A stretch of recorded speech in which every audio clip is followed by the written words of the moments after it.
It's 2 a.m. in the morning, the world is quiet, the lights are off, and my brain decides this is the perfect time to replay my greatest social failures like a Netflix original.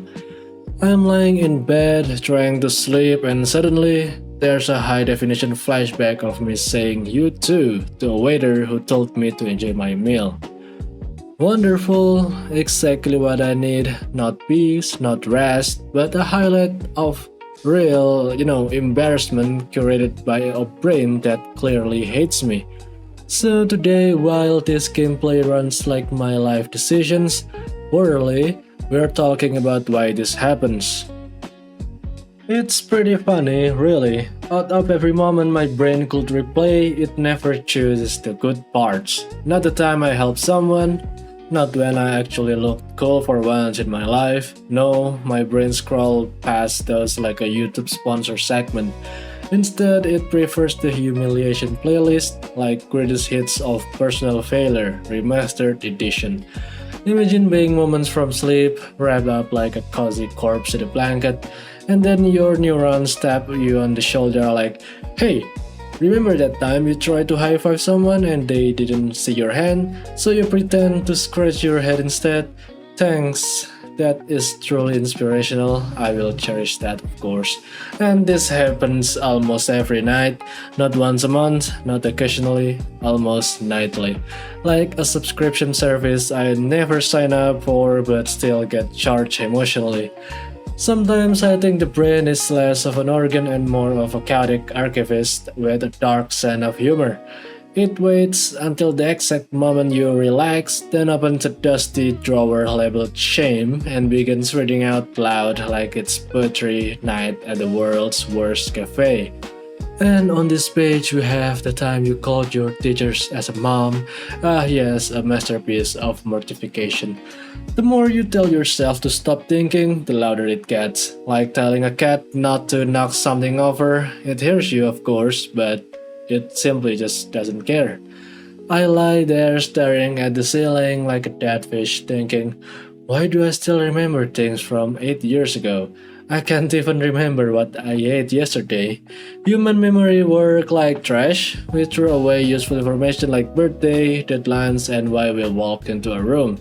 But hoard shame like a dragon guarding emotional gold. Scientists say this happened because something called the default mode network.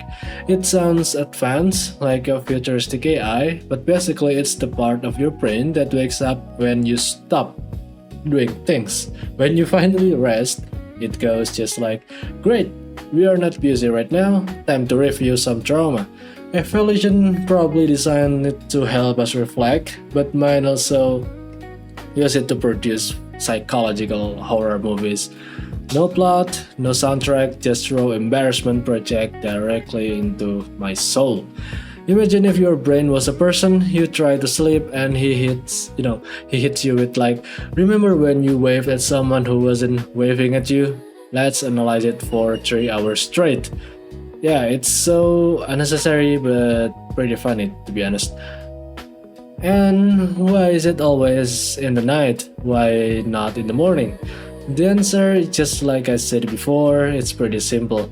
Daytime, you have distractions, work, noise, maybe doom scrolling, people are pretending to function. Your brain is too busy putting out fires to sabotage you. But at night, no notification, no meetings, just you, silence, and a brain with unfinished business. It's like a toxic ex texting you, hey, are you awake? Yes, unfortunately. Maybe that's why sleep feels less like a rest and more like negotiating a hostage situation with yourself. You try deep breathing, meditation, counting sheep, but then memory attacks you out of nowhere. That one time you misheard someone and laughed alone, or when you tried to act confident but your voice cracked like a dying violin, and suddenly you're wide awake again, eyes open like a cursed doll.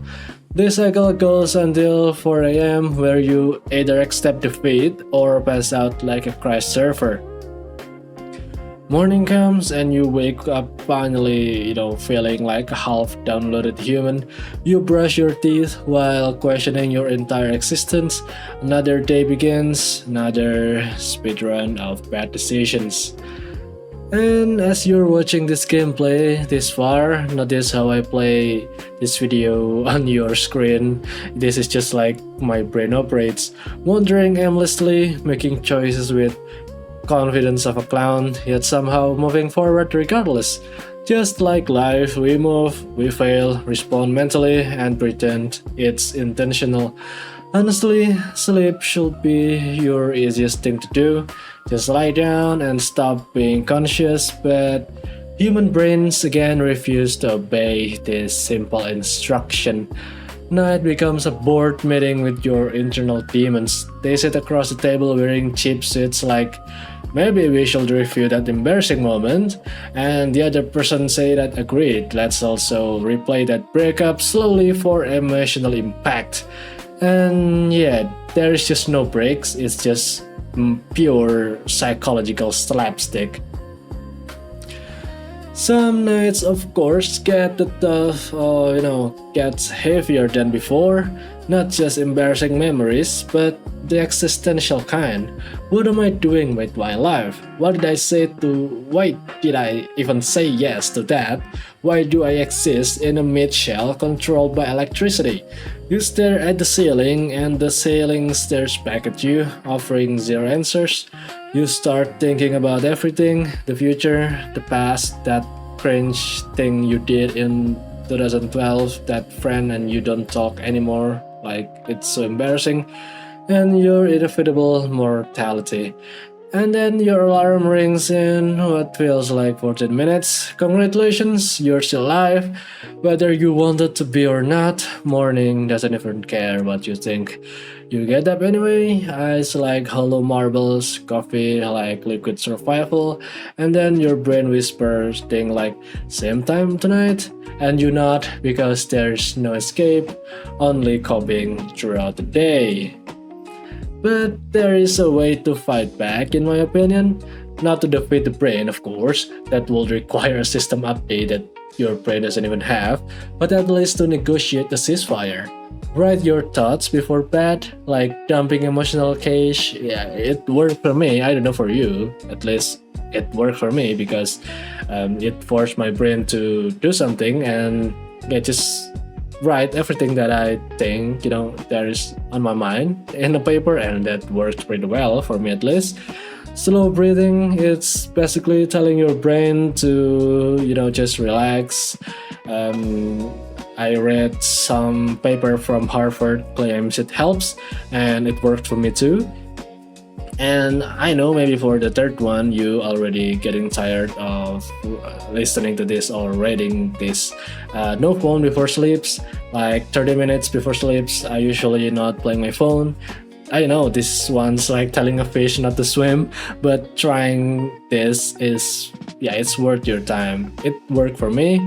And of course, you must accept the cringe. Just, own it, you survive it. That's the plot twist, because when you laugh at your cringe memory, it just like loses half of its power. So if tonight's at 2 a.m. your brain drags out another old memory like a cursed DVD, just remember that you're not alone. Many of us are lying in the dark, staring at the void, overthinking the same pointless moments like unpaid interns of anxiety. If this video somehow helped you laugh at your brain's nonsense, or at least made you feel less like a lone mutated crow screaming into the night, then maybe hit some like, subscribe you want to join this nightly cult of silent overthinkers. We meet in our minds again at 2 a.m. sharp, and yeah, don't forget to bring your regrets. Okay, that's all from me today. See you guys in the next video. Bye bye.